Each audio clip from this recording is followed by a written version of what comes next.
Welcome back to Sunrise, everyone. This morning, we're taking a look at the Tejano culture and the impact that Selena made on it. And our Sunrise reporter, Cordero McMurray, fills us in on the first of his two-part series to tell us more about the Tejano culture in Texas. Is to be from Texas and of Mexican descent. Professor Marquez teaches Mexican-American history at Texas A&M Corpus Christi. Marquez says she always teaches her students about Tejano culture and why it's so unique. She says the roots of Mexican-Americans living in Texas were here before the U.S. government acquired the state. There are many Mexicans who remained in Texas, and to maintain that identity, being Mexican and also being Texan, it's a blending of those two things. Professor Marquez says over time, Tejano culture has evolved as a result of that union. Anytime you have the blending of Texan culture, Mexican culture, really it's the birth of Tejano. The Tejano culture is known for its food, arts, music, and musicians, like Corpus Christi's very own legend, Selena Quintanilla.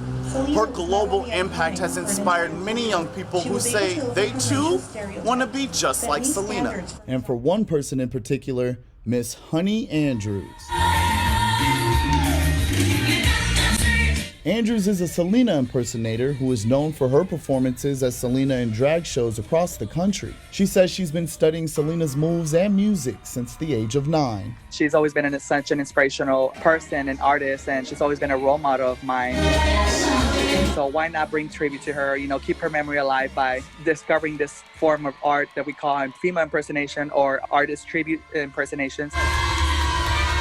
Miss Honey Andrews, the Tejano herself, says she's been impersonating Selena for 14 years and says the Tejano culture is a mixture of cultures, especially when it comes to the music. Spanish mixed with a little bit of English, with a little bit of pop, but with a little bit of rock. In an industry that was dominated by men at the time, Selena conquered Tejano music and proved that the impossible is possible by winning 36 Tejano Music Awards. She's such a great inspiration, to use as to what do we think about when we hear the word Tejano? We think of Selena. Professor Marquez says she thinks back to when she was a teenager when Selena rose to fame. For me, she represented someone like me, like us, like people in my community. For part 2 of the series, we'll talk to a local radio host who dedicated his career to playing Tejano music here in the Coastal Bend. Reporting in Corpus Christi, Cordero McMurray, Chris 6 Sunrise. Selena was definitely a huge force in the Tejano community, and we're so proud of her right here in Corpus Christi.